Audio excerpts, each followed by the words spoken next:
We are joined by Sheila Roemeling of the Fresh Start Healing Heart Group, based in northern Beaufort County, but covering the entire Lowcountry, and I'm sure the rest of the entire world. Sheila, a topic to discuss that we probably need some education on, and then hopefully on the backside of this education, we can help you guys out a little bit. Tell us a little bit about the sex trafficking issue in South Carolina, in the Lowcountry. How bad is it? What are you guys doing about it? And what can we do about it? Well, human trafficking is a wide range of different things other than sex trafficking. Okay. It's also labor trafficking. Okay. It's also organ trafficking, as well as baby trafficking. And we actually cover all of that. But the one that you hear the most of is the commercial sex industry. And in the area here, we have quite a bit of it going on. It's easy to find, but it's hard to prosecute is the biggest issue. And that's one of the things that we are helping to do as we work with survivors of human trafficking, helping them to rebuild their self-esteem, restore their lives so that they can take the stand.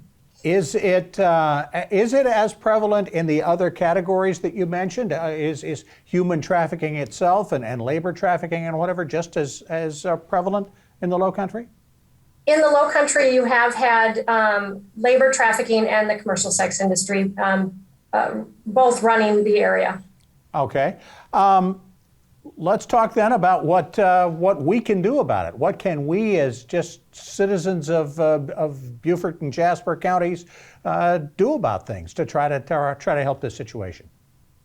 Well, one thing is Fresh Start Healing Heart is a nonprofit organization that is ran by volunteers. The only paid employee we have is actually one survivor. Okay. And so we need volunteers to come alongside us, work from the cities that you're in. And we've got a wide range of things that we need volunteers for, from host families to house the survivors for a period of time, all the way to people who are willing to be behind the scenes, maybe do computer work from their home, or even go out and educate the public.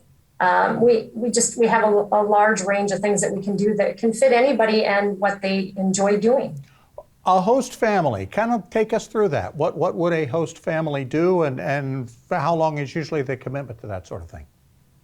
A host family is someone who's going to bring a survivor in, and we do ahead of time not only give training and education, but we also vet and make sure that we're putting the right people together. And so what happens is you're housing an adult from 18 up, and you can choose whether they're going to be male, female, with children, without children, things like that. We just help it to be a good fit.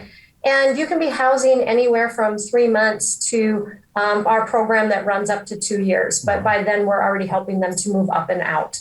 Okay. And so we are looking for host families who are willing to share a bedroom and share their family and show unconditional love to someone who is in need. That a terrific thought. Again, the website where folks can find out more is freshstarthealingheart.org.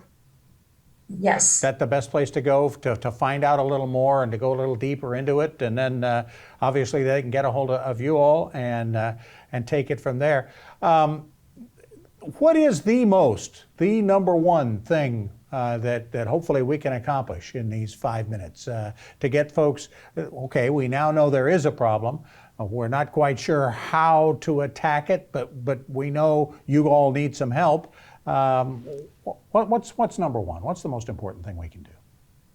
The number one important thing is of course the education on top of host families to work with survivors. So the education portion is probably the easier part of that. Okay. And that is inviting us into civics groups, inviting us into youth groups, inviting us into the men's Bible studies, anything, and allowing us to come in and educate you on the signs, what to look for, and prevention.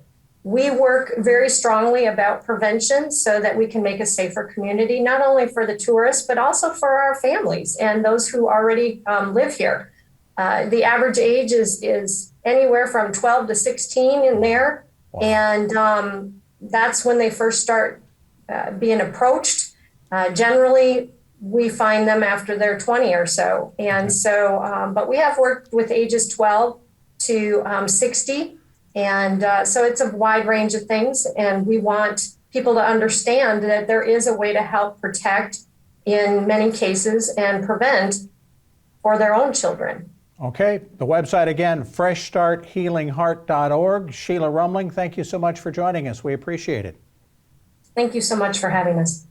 When we come back on the Hilton Head Day, our WHHI Daily News, we're going to talk a little bit of fun. We're going to have golf that's going to impact all sorts of folks, not just the players, but the players they'll be playing with. Stay with us.